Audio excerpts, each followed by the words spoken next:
그런데 원래 이 사람은 어떤 사람이었죠? 그 누구보다 율법주의였던 사람입니다. 그게 진리인 줄 알고 살았던 사람이에요. 예수를 따르는 추종자들, 이단자라고 생각했습니다. 그들을 잡아오는 게 당연한 일이라고 믿어 의심치 않았습니다. 그러던 어느 날에 다메섹이라는 지역에 예수 믿는 사람들이 모여 있다는 소식을 듣고 이 대제사장으로부터 이 편지를 받고 권세를 가지고 그 사람들을 잡으러 가는 길에 도중에 빛으로 예수님을 만났습니다. 하나님이 얼마나 급하셨던지 그를 빛으로 만나셨어요. 음성이 들리는데요. 어떤 음성이에요? 사울아, 사울아, 내가 어찌하여 나를 핍박하느냐 그럽니다. 사울은 히브리식 이름입니다.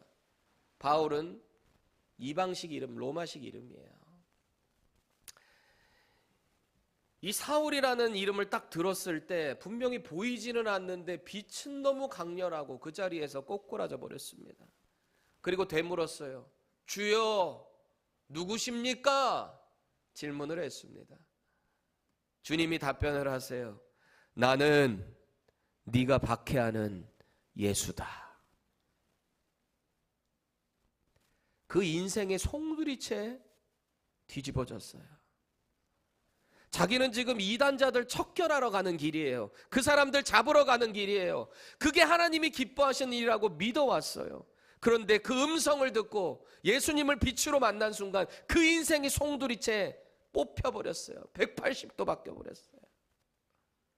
이 초자연적인 경험을 가지고 예수님이야말로 다윗의 씨로 오시는 그 메시아구나, 그리스도구나, 그것을 깨닫게 됐습니다. 인생의 전환점을 맞이하게 된 거 아니에요? 얼마나 그 경험이 강력했던지요. 도대체 한거할 수 없는 체험이었던지요. 그동안에 자기가 그렇게 쫓아왔던 율법에 대한 모든 것들이 한꺼번에 해결이 돼버렸어요. 아, 이게 그 문제였구나. 해결되지 않는 문제가 이거였구나. 그리고 바울이 전하는 메시지는 뭐였는가? 예수는 그리스도시다. 가는 곳마다 전한 게 그거예요. 예수는 그리스도시다. 구약에서 예언되어 온 바로 그 메시아다. 하나님의 양이다. 하나님의 아들이시다. 이분을 믿어야 구원받는다. 율법이 완성된다. 그거 날마다 전했던 게 그거 아니에요? 그것을 위해 일생을 바치는 사람이 되어버렸습니다. 그러니 이제는 그 무엇도 이 바울의 복음을 향한 열정을 막을 수가 없어요. 이게 사명이 되어버린 거예요. 로마의 그 압도적인 권세도 두렵지 않아요. 자기들의 동족인 유대인들이 자기 죽이려고 돌 들고 기다리고 금식하고 있어도 두렵지가 않아요. 시기와 핍박에도 주눅들지 않습니다. 왜요? 복음의 사명이 너무나 확실하기 때문에 그렇습니다. 주님을 너무 확실하게 만났기 때문에 그런 것입니다. 그렇게 바울은 복음을 위해 헌신을 다해요. 지금 이 디모데후서를 쓰는 이 시점은 로마 감옥에 갇혀 있는 상태입니다. 마지막 서신을 쓴 거예요. 유언과도 같은 말씀이에요. 누구에게요? 지금 에베소에서 사역하고 있는 영적인 아들인 디모데에게 이 편지로 권면을 하고 있다라는 겁니다. 신앙을 다시 한번 전수하고 리마인드 시키고 있는 거예요. 그 내용이 뭐예요? 예수 그리스도를 위해 받는 고난은 이 세상의 그 어떤 것보다 영광스럽다. 그 말을 하고 있어요. 끝까지 이 사명에 동참해라 라고 권면을 하고 있습니다. 여러분, 복음을 바로 만난 자, 예수님을 바로 만난 자, 그 삶이 달라질 수밖에 없습니다.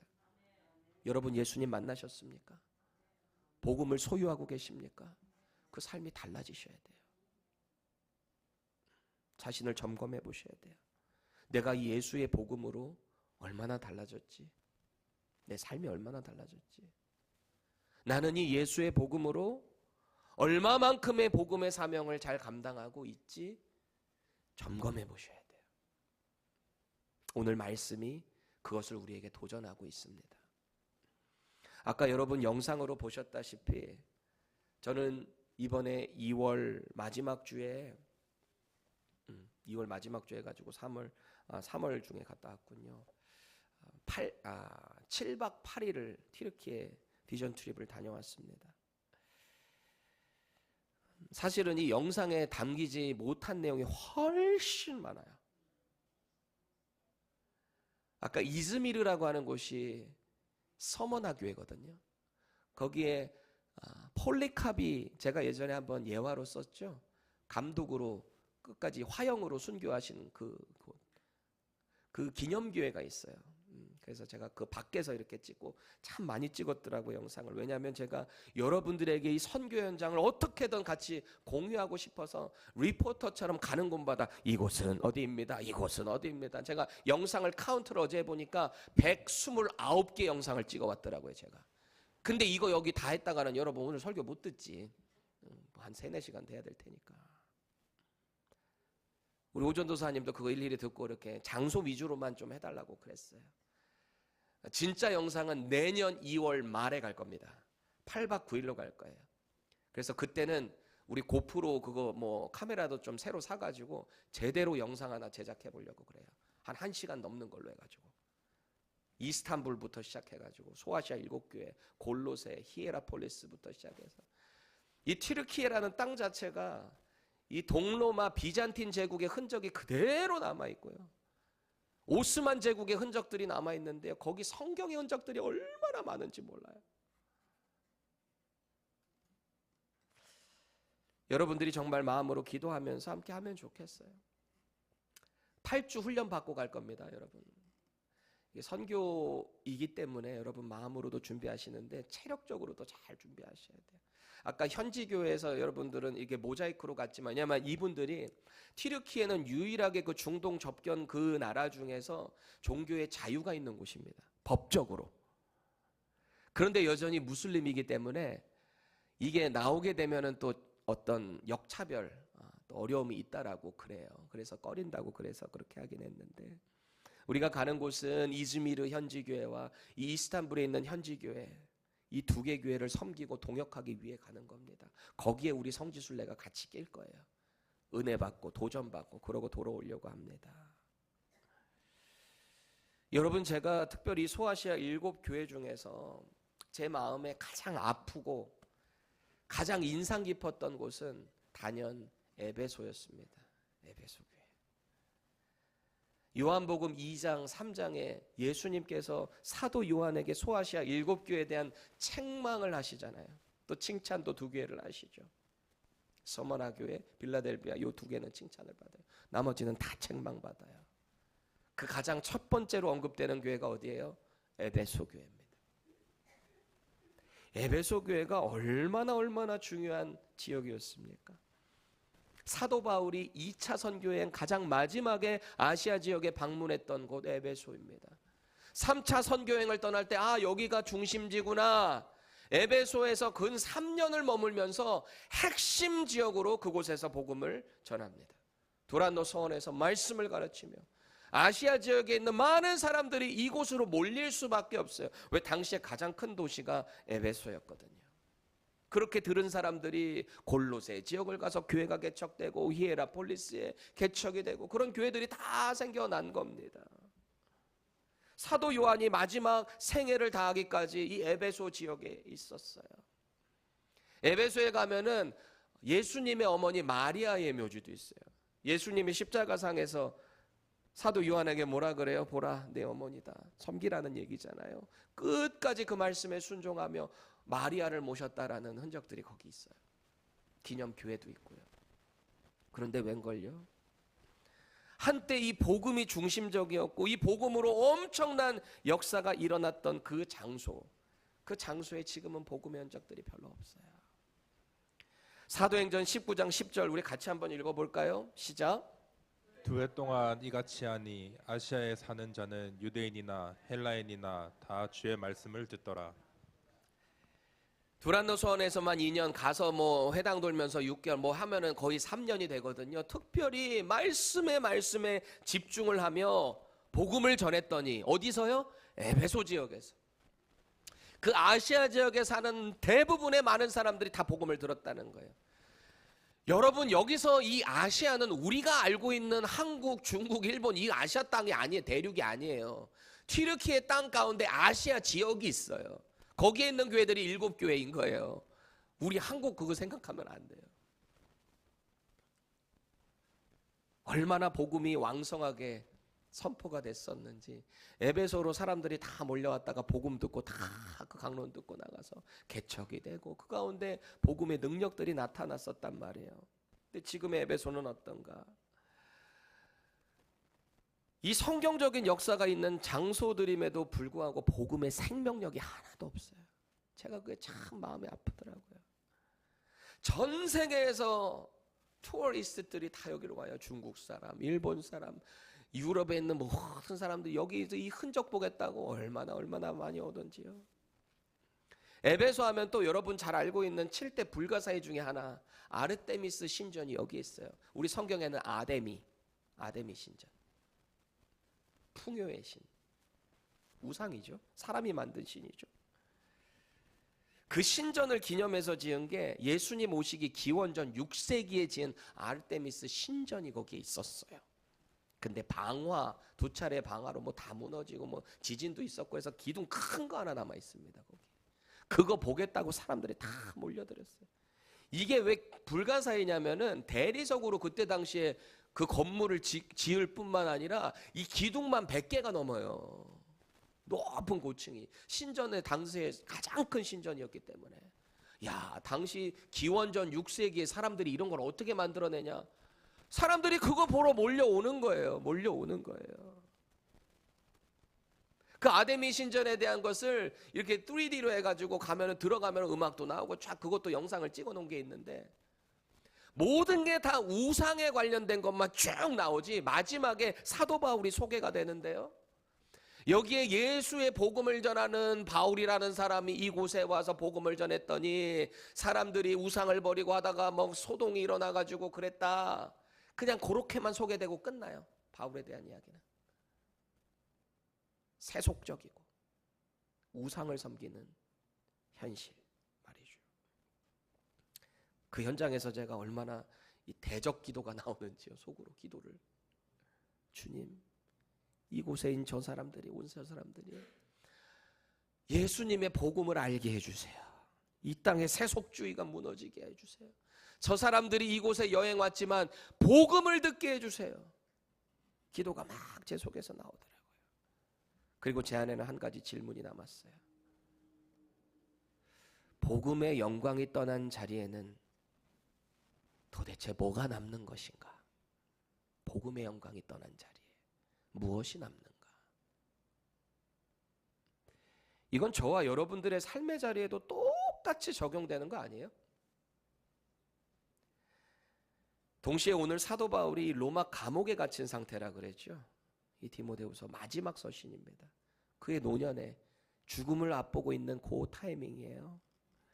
자기의 영적인 아들 디모데에게 남기는 마지막 편지, 그야말로 유언이죠. 여러분, 죽음을 앞둔 상황에서 바울이 자기 영적인 제자인 이 디모데에게 무슨 말 하기를 원했을까요? 유언이라는 것은 가장 중요한 핵심을 이야기할 거 아니에요? 무슨 얘기를 하기 위해 이 편지를 썼을까요? 역시 복음에 대한 강조입니다. 언제나 그거예요. 언제나. 예수 그리스도의 복음 때문에 받는 고난을 감사함으로 여기라는 거예요. 감사하게 여겨라. 어떤 상황 가운데서도 그 복음을 부끄러워하지 말아라. 오늘 그 말을 하고 있는 거예요. 그리고 또 강조하는 게 뭔가 네가 받은 그 복음 그거 다른 사람들에게도 전수해. 우리식으로 말하면 제자 훈련해 라는 거예요. 우리 교회도 지난 3년 동안 이 제자 훈련에 아주 열정을 다해서 달려왔습니다. 질문을 해야 돼요. 우리 제자 훈련 왜 해요? 지식적으로 채우기 위해서만 합니까? 제자 훈련을 해야 하는 이유는 성경적인 근거가 있어요. 우선 우리 예수님이 명령하셨어요. 마태복음 28장 19절 20절 함께 읽습니다. 시작. 그러므로 너희는 가서 모든 민족을 제자로 삼아 아버지와 아들과 성령의 이름으로 침례를 베풀고 내가 너희에게 분부한 모든 것을 가르쳐 지키게 하라. 볼지어다 내가 세상 끝날까지 너희와 항상 함께 있으리라 하시니라. 아멘. 우리는 이 말씀을 지상대명령이라고 합니다. 이름을 붙여서. 이게 무슨 뜻이냐면 이 땅, 지상, 땅 위에서 가장 큰 명령이 뭐냐? The Great Commission. 그게 뭐냐? 예수님의 명령이라는 거예요. 제자 삼으라는 거예요. 그게 명령이에요. 이 예수님의 명령 다음으로 또 제자 훈련의 근거, 동기가 뭐냐? 골로새서에 또 나옵니다. 골로새서 1장 28절 29절 읽습니다. 시작. 우리가 그를 전파하여 각 사람을 권하고 모든 지혜로 각 사람을 가르침은 각 사람을 그리스도 안에서 완전한 자로 세우려 함이니 이를 위하여 나도 내 속에서 능력으로 역사하시는 이의 역사를 따라 힘을 다하여 수고하노라. 아멘. 이게 다 제자 훈련이에요. 원리예요. 그리고 오늘 본문 2절에서도 이 얘기하잖아요. 또 네가 디모데 네가 많은 증인 앞에서 내게 들은 바를 너 주변에 충성된 너 교회 안에 충성된 사람들에게 부탁하라. 그들이 또 다른 사람들을 가르칠 수 있으리라. 제자 훈련이 계속해서 전수되어야 한다라는 거예요. 나만 알고 끝나는 게 아니라 내 주변의 사람 계속 전수하라는 거예요. 명령이에요. 하나님의 명령입니다. 여기 보니까 많은 증인 앞에서 2절 띄어놔 주세요. 많은 증인 앞에서 내게 들은 것, 이게 뭘 말하는 걸까요? 많은 증인 앞에서 내게 들었다. 바로 예수님이 그리스도이시다. 아까 바울이 전하는 핵심이라 그랬잖아요. 가는 곳마다 선포한 것, 예수가 그리스도시다. 그분이 하신 일이 우리에게도 주어졌다는 거예요. 그분이 하신 일이 제자들에게도 전수됐다는 거예요. 이거 우리 해야 된다는 거예요. 그러니까 내가 지금 이렇게 한 것처럼 너 디모데도 내가 한 것처럼 똑같이 일을 해야 돼. 예수님의 제자들을 자꾸 삼아내야 돼. 교회 안에서 이런 훈련을 해내야 돼. 그리고 충성된 사람들에게 자꾸 일을 할 수 있도록 동역을 해야 돼. 권면해야 돼. 그 말하고 있는 겁니다. 그래서 저도 지금 이거 하고 있는 거예요. 제자 훈련하자고, 같이 하자고, 말씀 배우자고. 바울이 했던 이 제자 훈련은요, 단순히 성경 공부가 아니에요. 우리가 제자 훈련을 그냥 성경 공부로 착각하면 안 돼요. 말씀이 기본이 돼서 내 삶에 이게 체질화가 되는 게 제자 훈련이에요. 내가 그 삶을 살아내보고 넘어져 보기도 하고 실수도 해보기도 하고, 그게 제자 훈련 아니겠어요? 우리 신앙생활에 핵심이 있다면요, 저는 이 훈련과 습관의 싸움이라고 믿어요. 훈련이 돼야 돼요. 여러분 여기 펜사콜라에 해군 공군 훈련 받으러들 많이들 오시죠? 왜요? 훈련이 돼야 그게 체질화되고 습관이 되니까. 군인들 왜 훈련 받습니까? 진짜 전쟁을 받기 위해서, 나가기 위해서, 잘 싸우기 위해서 훈련하는 거잖아요. 습관이 돼야 실제 전쟁에 나가서 그거 할 수 있는 거잖아요. 신앙생활도 똑같아요. 훈련을 받으셔야 제대로 신앙생활 할 수 있는 겁니다. 그러니 디모데 역시 바울과 함께 하면서, 바울이 일부러 이 사람을 에베소에다가 남겨두고 본인은 또 다른 곳으로 떠난 거거든요. 왜? 자기에게 훈련 잘 받은 사람 거기다 두고, 나이는 아직 젊지만 이 사람을 통해서 또 다른 충성된 사람들 권면해서 일꾼들 자꾸 세워야 되니까. 우리 교회도 그렇게 돼야 돼요. 하는 사람만 하면 안 돼요. 여러분 다 동참하셔야 돼요. 다 같이. 디모데가 그때 당시 이렇게 사역하는 걸 봤을 거 아니에요. 바울 선생님 자기 영적 멘토잖아요. 하는 거 보면서 아, 나도 이렇게 해야 되겠다 생각하지 않았겠어요? 자기도 이 복음으로 살아내 보려고 각고의 노력을 하지 않았겠어요? 근데 목회는 사실 쉽지는 않은 것 같아요. 그렇죠? 그렇죠? 여러분 어떻게 알아요? 목회 안 해보셨습니다. 근데 제가 해보니까 그렇더라고요. 참 쉽지는 않은데 또 목회만큼 영광스럽고 하나님께 감사한 것은 없다라고 생각이 듭니다. 그래서 오늘 바울은 이 디모데에게 다시 한번 유언과도 같은 말을 하는 거예요. 그동안 자기와 함께 있는 동안에 듣고 배웠던 것들, 그 복음의 이야기, 체질화가 되어서 신중하면서 겸손하게 지속해 나가라 이야기를 하고 있는 겁니다. 그런데 제가 좀 흥미로운 부분이 있었어요. 2절 다시 한번 보실래요? 중반절을 보십시오. 내게 들은 바를 충성된 사람들에게 가르치라, 혹은 명령해라, 이런 표현이 아니죠. 뭐라고 하고 있어요? 부탁해라 라고 합니다. 부탁해라. 명령하고 부탁은 느낌이 또 다르잖아요. 일단 다르죠. 명령하는 거랑 부탁하는 거. 여러분, 예를 들어서 남편이 막 TV를 보고 있어요. 일 갔다 와서 TV를 이렇게 소파에 TV를 보고 있습니다. 한참을 보고 있는데 와이프에게 이렇게 말합니다.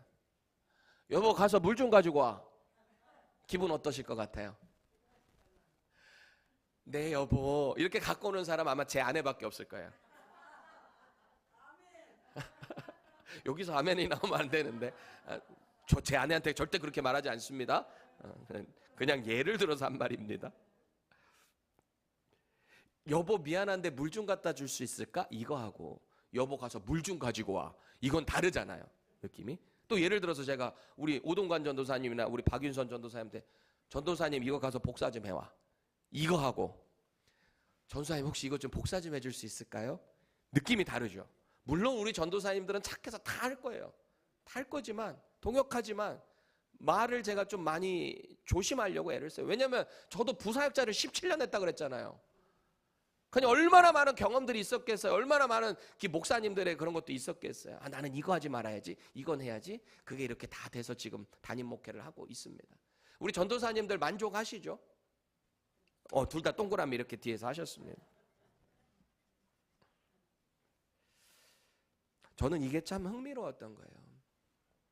충성된 자들에게 이 말씀을 부탁해라. 명령이 아니라 부탁해라. 왜 그럴까? 여기서 부탁하라라고 번역된 이 헬라어 단어를 보세요. 파라티테미라고 하는 단어예요. 파라티테미. 파라가 이 함께, 파라클레토스, 함께, with라는 뜻이거든요. 함께. 그래서 이 뜻을 보면은 나란히 놓다, 내려놓다, 위탁하다라는 뜻을 가지고 있습니다. 이 단어가 다른 성경에서는 어떻게 쓰였는가, 그 용례를 한번 제가 찾아봤어요. 이 파라티테미가 예수님께서 오병이어의 표적을 일으키시는 현장에도 이 단어가 쓰입니다. 마가복음 6장 41절에 이거를 예전 한글 번역으로 보면은, 개역 한글로 보면, 예수께서 떡 5개와 물고기 2마리를 가지사 하늘을 우러러 축사하시고 떡을 떼어 제자들에게 주어 사람들 앞에 놓게 하시고, 그럽니다. 앞에 놓게 했다. 놓게 했다. 여기서 앞에 놓다라는 헬라어 단어가 파라티테미입니다. 파라티테미. 여기 이 단어가 쓰였어요. 여러분, 그 사람들 앞에 놨다라고 할 때 이 사람들이 누구예요? 누구 앞에 놓은 거예요? 이 떡과 물고기를. 오병이어의 기적을 경험하는 그 군중들 앞에다 놨다는 거 아니에요? 그 회중들 앞에. 남자 장정만 5,000명이라 그랬잖아요. 여자는 당시에 수에도 안 들어갔다 그랬잖아요. 그러면 최소한 제가 볼 때는 어딜 가든지 은혜 자리에는 자매님들이 훨씬 많습니다. 저는 그걸 압니다. 우리 여자들은 위대하다고 생각합니다. 그리고 우리 펜사콜라에도 우리 자매님들이 대부분이시잖아요. 나는 위대하다고 믿습니다. 위대함을 위대하게 더 잘 준비되셔야 합니다. 그런데 자, 남자들 5,000명에 여자들 최소 제가 못하면 1.5배 이상 되지 않을까요? 예수님 말씀 들으러 온 사람들, 어린아이들, 노인들 다 하면 최소 2만 명 이상 사람들 앞에 예수님이 축사하시고 제자들에게 나눠준 떡과 물고기를 내려놓는 거예요. 이 내려놓는 게 뭐라고? 파라티테미. 이 단어가 여기 쓰였어요. 제자들이 받은 게 예수님을 통해서 받은 거거든요. 그래서 그거를 내려놓은 거거든요. 제가 문득 이런 생각을 했습니다. 예수님이 자신이 축사하시고 나눠준 이 떡과 물고기를 제자들에게 그랬잖아요. 군중들 앞에 내려놔라. 바라띠댐이 여기 쓰였다 그랬잖아요. 그럼 이 제자들은 그 음식을 어떻게 내려놨을까? 여러분 생각해 보세요. 예수님이 지금 여러분에게 축사하고 기적적으로 막 뚝뚝뚝뚝 나오는 그 음식을 받아서 놓는단 말이에요. 내려놓는단 말이에요. 어떻게 내려놓을 것 같으세요? 얘 따먹어라 하고 이거 내려다 주실래요? 그렇게 하실래요? 그럼 어떻게 하실 것 같으세요?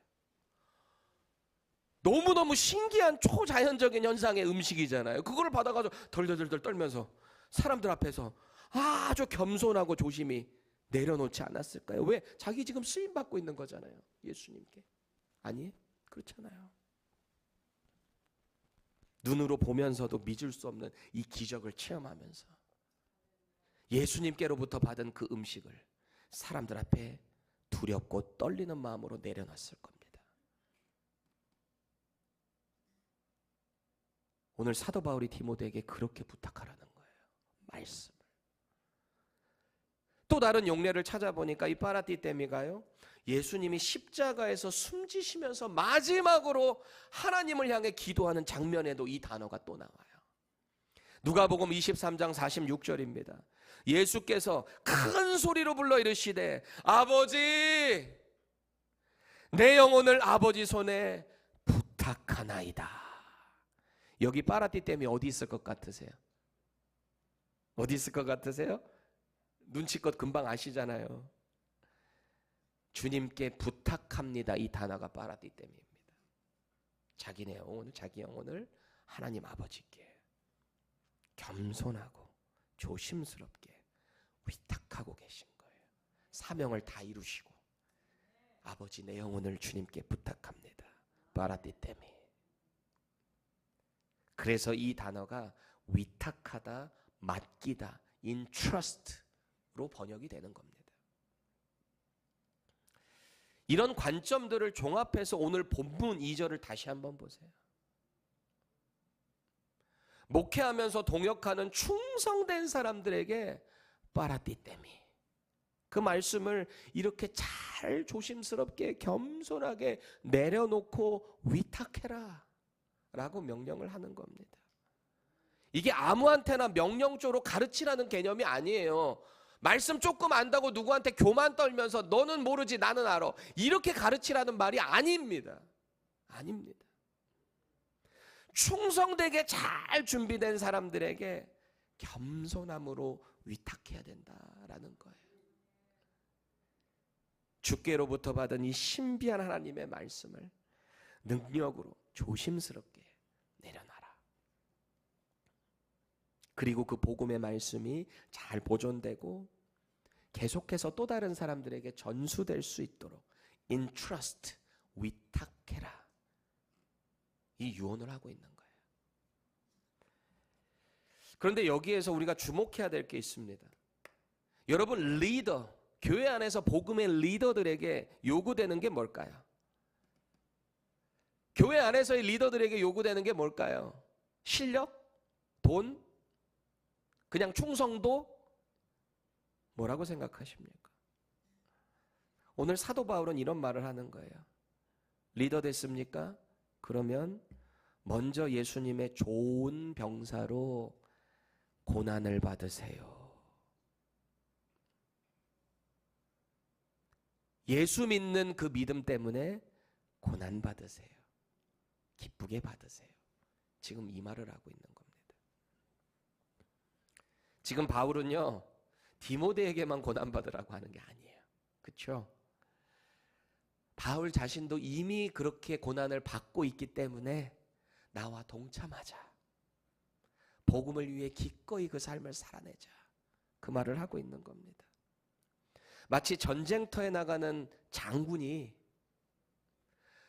우리 한국 같은 경우는 돌격하라 하고 자기는 뒤에 있잖아요. 근데 우리 서양 쪽에 있는 거 보면은 뭐라 그래요? 나폴레옹 같은 경우도 나를 따르라 이러잖아요. 뭔가 좀 파워풀하잖아 더. 그러니까 우리도 좀 이렇게 나를 따르라가 돼야 될 것 같아요. 저도 좀 그걸 많이 하려고 그래요. 함께 가십시다. 그러니까 제가 먼저 가는 거예요. 우리 그렇게 되면 좋겠어요. 본문 4절 보실래요? 복음을 위해서라면 자기를 병사로 부르신 그리스도를 위해 기꺼이 모든 것을 바치라는 거예요. 그리고 각오가 되어 있어야 된다는 겁니다. 병사는 무조건 바치는 거예요. 그렇죠? 명령하면 따르는 거예요. 우리는 그렇게 해야 된다는 거예요. 무엇을 위해? 복음을 위해서요. 그런데 솔직히 고난을 각오했어도 그 상황이 딱 닥치면 힘들어요? 안 힘들어요? 나 하나도 안 힘들다. 난 고난이 너무너무 행복해 죽겠다. 이런 손 들어보세요. 더 많은 고난이 있을지어다. 고난은 힘들어요, 사실. 괴로워요. 그 고난 때문에 우리 믿음이 휘청휘청할 때도 있어요. 그런데 이 고난이 정말 예수의 복음을 위한 것이라면 기뻐하라는 거예요. 그 고난은 우리에게 유익하다는 거예요. 9절 보세요. 복음 때문에 흉악한 죄인들이나 당하는 그 로마 감옥에 지금 자기가 갇혀 있다는 거잖아요. 자기 지금 죄수로 있다는 거잖아요. 그럼에도 불구하고 바울은 이 말을 해요. 자기는 예수님의 좋은 병사이기 때문에 이 복음을 위해서라면 내 생명 아깝지 않다. 내가 지금 여기에 갇혀 있는 것 같지만 하나님의 말씀은 갇혀 있지 않다. 와우, 대단한 믿음의 선포 아닌가요? 이렇게 당당하고 확신에 찬 바울의 마음 가지고요, 저와 여러분들이 오늘 본문 11절에서 13절 세 번역으로 같이 한번 읽어봤으면 좋겠어요. 이 마음을 담아서 우리 천천히 읽어봅시다. 우리의 신앙의 척도가 여기 나오는 거예요. 우리 믿음의 결단이 되면 좋겠어요. 같이 읽습니다. 시작. 이 말씀은 믿을 만합니다. 우리가 주님과 함께 죽었으면 우리도 또한 그분과 함께 살 것이요, 우리가 참고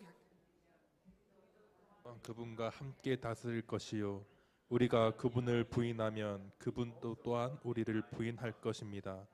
우리는 신실하지 못하더라도 그분은 언제나 신실하십니다. 그분은 자기를 부인할 수 없으시기 때문입니다. 아멘. 제가 오늘 요한복음 말씀을 강해를 좀 접고 이 말씀을 전하는 이유가 있어요. 선교 갔다 왔잖아요. 그러니까 뜨겁죠. 그러니까 이 말씀 전하고 싶어요. 같이 하자는 거예요. 그래서 제 여운이 막 남아 있어서 막 예수 복음 이것만 막 여기서 막 울컥울컥해요 지금. 이게 유지가 돼야 돼요. 사실 우리 신앙생활 자꾸 다이내믹하잖아요. 물 들어올 때 노저을 한다고 우리 이 복음이 계속 유지가 돼야 돼요. 저를 통해서 제가 여러분들에게 하는 거예요. 같이 갑시다. 같이 갑시다. 여러분 꼭 믿으세요. 우리 예수님 신실하세요. 이 하나님의 말씀은요 100% 신실한 하나님의 음성이에요. 여기는 오류가 없어요. 1도 없어요. 우리는 오류가 많아요. 근데 이 말씀에는 오류가 없어요. 12절 13절에 사도 바울이 뭐라고 합니까? 우리 주님은 미쁘시대요. 미쁘시대요. 피스티오라고 하는 헬라 단어가요 trustworthy예요. 약속을 지킨다는 거예요. 우리가 하나님을 향해서 말할 때 우리 하나님은 신실하시다라고 말합니다. 우리 예수님은 신실하신 분이다라고 말합니다. 왜일까요? 하신 약속을 분명히 지키는 분이기 때문입니다. 그래서 우리가 복음 때문에 받는 고난과 죽음에는 반드시 그리스도께서 함께 하시는 영광이 있다는 걸 믿어야 돼요. 이게 말씀의 약속이 되어 있잖아요. 예수님과 함께 죽는 게 그분과 함께 산다라는 걸 믿으셔야 돼요. 또 이 땅에서 복음 때문에 당하는 그 어떤 고난과 불이익이 있다 할지라도 결국에는 주님께서 다 갚아주신다, 이 말씀을 믿어야 하는 것입니다. 또 예수님이 이 땅에 다시 오시는 그날이 있어요. 반드시 다시 오신다 그랬어요. 왜? 성경에 약속했기 때문에 그래요. 우리는 그날에 주님과 함께 왕노릇을 하게 된답니다. 이게 말씀의 약속이에요. 이게 우리 믿는 자들의 소망이에요. 그러니 그 어떤 고난 가운데서도 흔들림이 없는 거예요. 당당한 거예요. 군대 병사가 명령 하달이 딱 되면 목숨 걸고 그 일 하잖아요. 왜요? 사명이니까요. 오늘 바울이 받은 사명 좀 다시 보세요. 10절. 그러므로 내가 택함 받은 자들을 위하여 모든 것을 참음은 그들도 그리스도 예수 안에 있는 구원을 영원한 영광과 함께 받게 하려 함이라. 아멘. 다메섹으로 가던 길에 예수 믿는 사람 잡아오려고 그 길에 주님 만난 자, 인생이 확실하게 변한 자, 그 자의 사명의 고백인 것입니다. 이 구원의 선물을 자기만 누린 게 아니에요. 자기 주변에 여전히 죽어가는, 복음 모르고 죽어가는 자들에게 내가 이걸 전달하지 않으면 나는 죽는다, 나는 주님께 징계받는다, 질책받는다, 이게 꽉 차 있는 거예요. 그러니 사도행전 20장 24절 보세요. 그러므로 오늘 여러분에게 증언하거니와 모든 사람의 피에 대하여 내가 깨끗하니. 그래요. 이게 무슨 말이에요? 나 여기서 내 사명 다 했다. 나 복음 다 전했다. 그러니 이 복음을 따르지 않는 자들의 피는 내 알 바 아니다 이제는. 우리는 어떤 사역을 함에 있어서 때로는 후회가 남을 때가 있어요. 아, 그때 좀 더 열심히 할 걸, 좀 더 헌신할 걸. 혹시 그런 껄껄의 경험이 있으신가요? 바울은 에베소에서 지난 3년 동안 복음 가르치고 말씀 사역을 함에 있어서 최선을 다했다는 거예요. 후회가 없다는 거예요. 최선으로 사역했지만 받아들이지 않는 사람들의 피에 대해서는 나에게 더 이상 책임이 없다라고 하는 주 앞에서의 당당함입니다. 예수님께서 순교한 이 바울의 영혼을 받으시면서 분명히 이랬을 겁니다. 착하고 충성된 종아, 내 주인의 즐거움에 참여할지어다. 얼마나 기뻤을까요? 사랑하는 교회 여러분, 꼭 기억하세요. 우리는 동일한 복음의 사명을 받은 자예요. 바울만 받은 게 아니라 우리도요.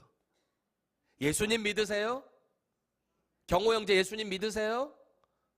아멘. 그 사명을 받은 자예요. 복음을 전하는 자예요. 바울과 똑같은 사명이 우리 가운데 주어졌다라는 겁니다. 오늘 바울이 디모데에게 말했던 것처럼 우리도 이 복음에 충성된 자에게 위탁을 해야 되는 명령이 주어졌다는 거예요. 여러분, 누구에게 말씀을 위탁하고 계십니까? 누구에게 복음을 전수하고 계십니까? 우리가 어디에 있든지 어떤 상황에 있든지 복음을 부끄러워하지 않는 예수님의 좋은 병사가 되어야 합니다. 제가 이번 튀르키예 비전 트립 다녀오면서 분명히 깨달은 사실 하나가 있어요. 복음이 한때 뜨거웠던, 타올랐던, 말씀이 왕성했던 이 에베소라 할지라도, 그 교회가 있었던 흔적이라 할지라도 복음이 전수가 되지 않으면 끝이에요. 다 무너져요. 흔적조차 없어요.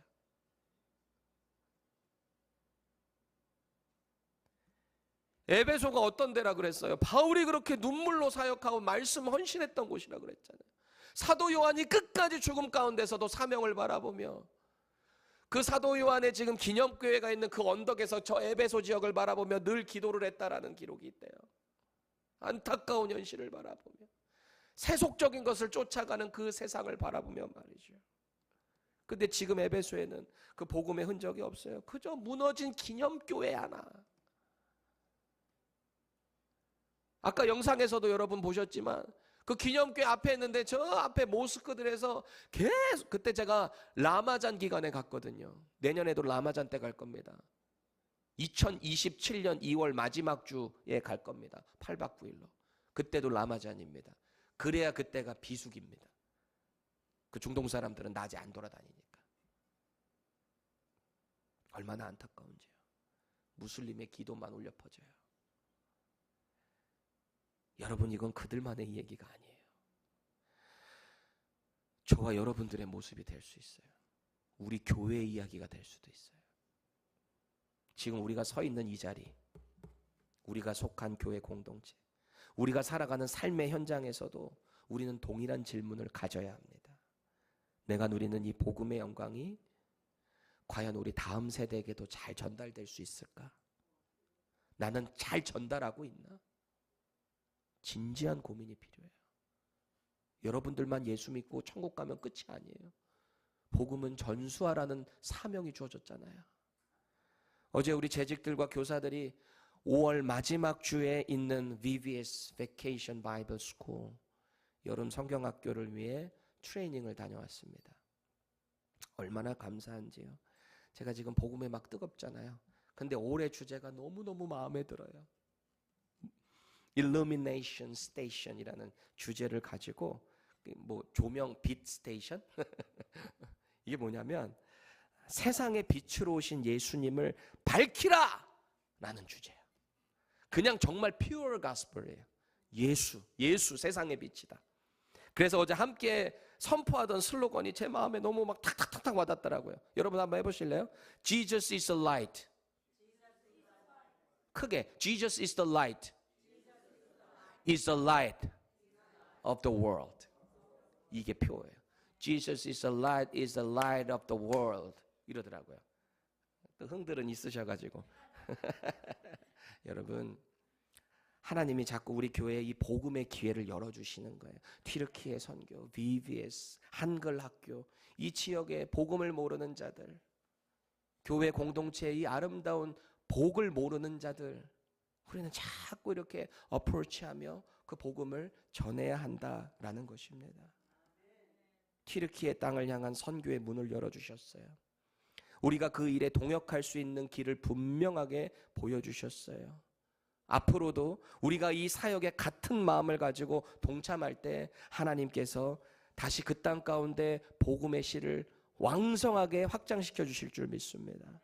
또 VBS를 통해서 한글학교 통해서 이 펜사콜라 지역 에스캄비아 가운데 모르는 영혼들에게 예수님의 빛을 선포하게 될 것입니다. 이게 우리 가운데 허락된 거예요. 이 기회가 허락된 거예요. 엄청난 복인 거예요. 자꾸 이 사명에 동참합시다. 다른 사람만 하는 거 아니고요. 저 사람만 하고 이거 저 사람 일 아니에요. 우리 다 같이 함께 하는 거예요.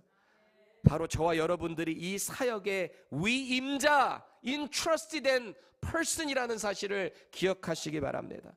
그렇게 예수 그리스도의 복음은 튀르키예뿐만 아니라 이 지역 가운데 여러분의 가정과 일터와 여러분이 가는 모든 곳에 능력 있게 선포될 것입니다.